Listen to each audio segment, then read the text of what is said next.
นี่ก็เคสก่อนเฮาเนาะคันใครติดตามเนาะเคสนี้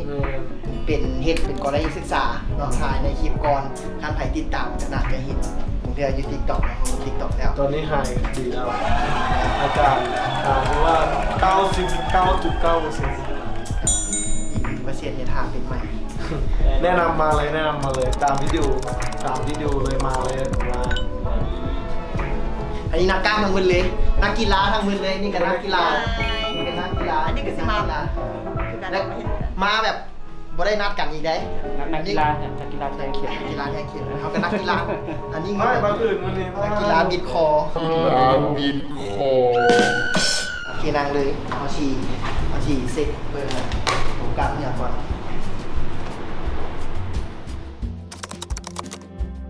ชื่อกองแพงคุณวินัยเด้อมาจากกัน เป็นนักกีฬาพ่อกายเนาะทีมชาติลาวปัจจุบันก็เป็นนักเทรนเนอร์เนาะสอนออกกำลังกาย สอนอยู่ฮันนี่ยิม อันนี้ดีม อ เนาะ ยู่สี่เมืองโดย ไปออกกำลังกายครับไปหาได้เลย รู้สึกปวดหัวไหล่เนาะเป็นเพราะซ้อมหนักหรือว่าเป็นยังไงแบบมันรู้สึกว่าเจ็บหัวไหล่ก็ต่อเป็นบรุนได้ประมาณ2เดือนประมาณ 2-3 เดือนนี่แหละมันยุ่งยากมันแบบตั้งแต่แบบพอเฮ็ดอย่างมันกับบสะดวกอะนะยกหนักบ่ค่อยได้ปกติที่เป็นคนที่แบบว่ายกหนักได้เนาะว่าเนื่องจากว่าเขาเป็นนักกีฬาอย่างซ้อมหนักอย่างบ่มีปัญหาแต่ว่าเมื่อเจ็บมาแล้วมันเฮ็ดให้เราเป็นอุปสรรคในการซ้อมของเราแน่แล้วก็ใช้ชีวิตให้ว่าเกียมตัวแข่งเขาซ้อมบ่เต็มที่มันเฮ็ดให้ แมนกับคือที่เขาเห็นปัญหาเนาะ เรากลับมาที่ เวลา โดยมีเสียงมันจะดังก็แก๊กเลย โบเป็นอย่าง มันจะเจ็บ นี้มีเดนแถวนี้ลงมาถึงกับบอลนี่เนาะ แม่ โคตรนี้เจ็บเลยเจ็บโคตรเจ็บ ปกติแม่เป็นคนแหงขวาเนาะแล้วทีนี้แม่มันเจ็บอะนะแล้วมันรู้สึกว่ามันบ่ได้ละ คัดเนาะคัดยูนี่เนาะยูนี่เนาะโอเคคัดเนาะ คัด โอเคคัดเนาะคัดเนาะโอเคมีปัญหาจุดนี้เลยจุดเดียว นั่นหรอ ที่มันแต่ว่าบอลอื่นกับสีรวม แม่ ธรรมดาที่เกิดที่มันหับจับตัวนี้เฮ็ดให้บอลอื่นมีปัญหาต่อไปใช่ป่ะงานนี้กล้ามเนื้ออักเสบเนื้อหลังเนาะโบแปลกเลยโบสงสัยอีกว่าเกิดจากอย่างเนาะกีฬาล้วนๆกีฬาล้วนๆที่เล่นนักสะสมเป็นนักกีฬาโบสามารถดีเยี่ยมได้ปัญหาตรงนี้แต่ก็ยังแก้ไขได้ประมาณ3 มื้อแหละจึงจะเริ่มรู้สึกดีขึ้นแต่มื้อนี้เฮาสิเฮ็ดข้อแก้วแก้กล้ามเนื้ออักเสบจัดกระดูกปรับสมดุลให้ใหม่จะได้กลับไปสู้ต่อ โดยซ้อมต่อ เขาสิให้คือห้องเราเตรียมห้องให้ก่อนโอเคเราเขียนห้องนี้ได้ปะรู้สึกว่าจะนั่งได้โดนสบายอยู่เนาะโอเคครั้งแรกเนาะ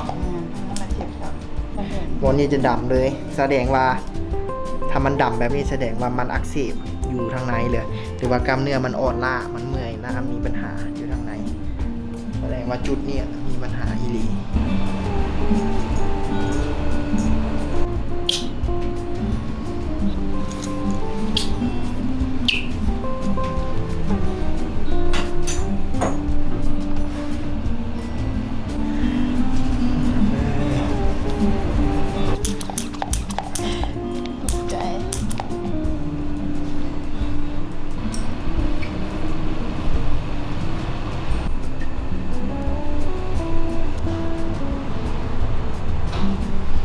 ตอนดูดตอนแรกกับดูดตอนนี้รู้สึกต่างอะไร ตอนแรกเจ็บก่อน ตอนแรกเจ็บกว่าตอนนี้เจ็บอยู่แต่สบายโอเคแสดงว่ากล้ามเนื้อมันคลายตรงแล้วว่าถ้าสมมติกล้ามเนื้อมันตึงช่วงแรกที่เราดูดไปเนาะ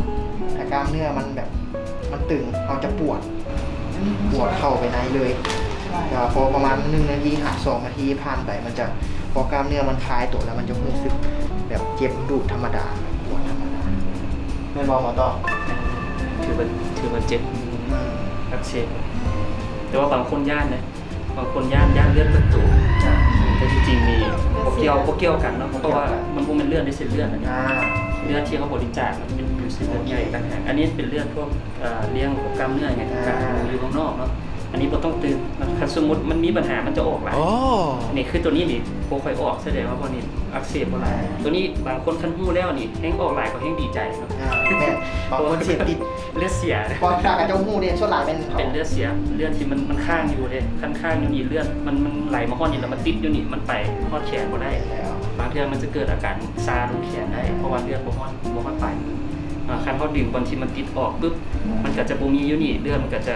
สร้างมาแทนใหม่มันก็จะไหลลงแขนได้ดีขึ้นนั่นตัวนี้ เข้าใจได้รู้สึกว่าแขนนี่มึนแขน มืนแขน มึนแขน คือมันมืนยอดว่าระบบประสาทของมันสิผ่านมาสิเนาะลงมาจากคอเนาะลงมาซอดออกกองแขนลงไปแขนลงคอศอกประสาทใหญ่พอมันมีกล้ามเนื้อพอมันมีกล้ามเนื้อขึ้นมาแล้วมันกล้ามเนื้ออักเสบมีกล้ามเนื้ออักเสบมันจะบวมอยู่ทางในพอมันบวมขึ้นมันจะไป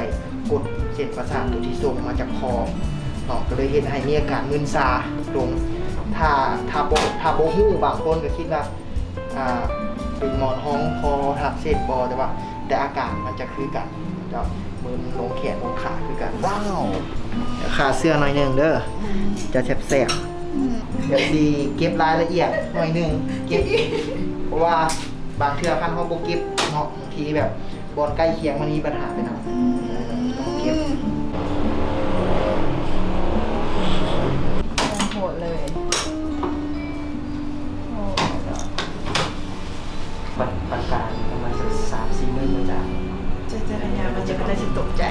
นี่ก็อาทิตย์หนึง ทำอะไรมาประเทศยังมา อาทิตย์หนึงไป รู้ ค่ะ ดำแท้จริงดำจังเลย ดังแท้